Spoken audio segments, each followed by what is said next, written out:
Motivational Army, your key to daily success. This idea and this notion that you could be anything you want, and you can accomplish anything you want, right? We hear that. You've heard that from the time you were little boys. You hear that now. You're already incredibly accomplished. You can win an NBA championship, MVP of the league. You could become president. You could become governor. You could be in entertainment. You could do Charles, and you could do Shaq. You could do that. You could do whatever you want to do. You guys know that. The thing that has worked for me is to remember the hard times. So, and I'm sure you guys all have your processes. And again, I'm going to tell you what's worked for me. So before a big movie comes out, before, back in the days when I was wrestling with WWE, a WrestleMania match, anything big that would happen, I would always take a moment and I'd just remind myself, all right, I was evicted when I was 14. We were kicked off the island. We couldn't live in Hawaii. Had no place to live. A lot of shit happened then when I moved to Nashville. I was arrested multiple times by the time I was 16 years old. I gotta remember that. If I were playing on this team, which my skills are, what's that term? Oh, the shits. So I never play. But before I lace up, before I get on the court, before I play in these big games, before I go to the Staples Center, where history is there, those are historic walls there at the Staples Center. I would remember that, and it allows me then to be present in the moment and understand, holy shit, the stuff I have around me right now, this is the shit that I dreamed of when I was a kid. I am here. I played for University of Miami, played for great teams. Warren Sapp, Ray Lewis, they were my teammates. They were balling. Warren Sapp was playing tight end that time. I was starting defensive tackle. Yeah, they moved him over to D-line. And he looked at me, he's like, yo, dude, I'm gonna take your spot. And I said, you ain't taking my fucking spot. He said, I'm gonna take your spot. I said, no, you ain't. We battled, and he took my spot. Now you can imagine how that fucked with me, because there goes my opportunity.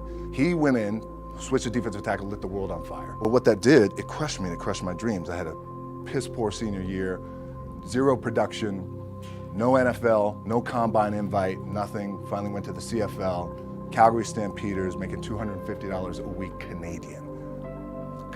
Now, I had to send that shit home to my wife at that time.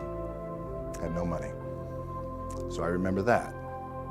When I got cut from Canada, I had $7 in my pocket. And I always tell that story. So now my production company is $7, advertising agency is $7, everything is $7. So I always remember that. What helps me is to keep the hard times in the front of my mind, because it allows me to go into these big moments that I've worked my ass off, and you guys have worked your ass off. It allows me to go into these big moments with a different perspective. What it also does for me, and again, this is what works for me. Like,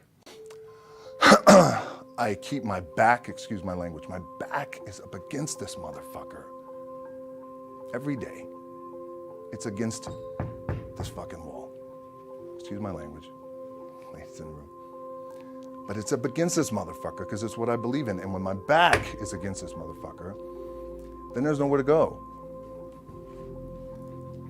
But that way. That's it. So I feel like this could be something, an ideology and mindset that could help you, if you look at it that way. Because you made it already. We made it. We're successful boys, and we're lucky boys to be where we're at.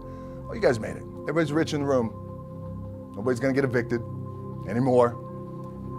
Anything you got, there's no more money problems, right? You got a lot of hands out now. Hey, can I get a little bit? Can I get a little bit? Right, that happens. But when you make it, for me, I need this.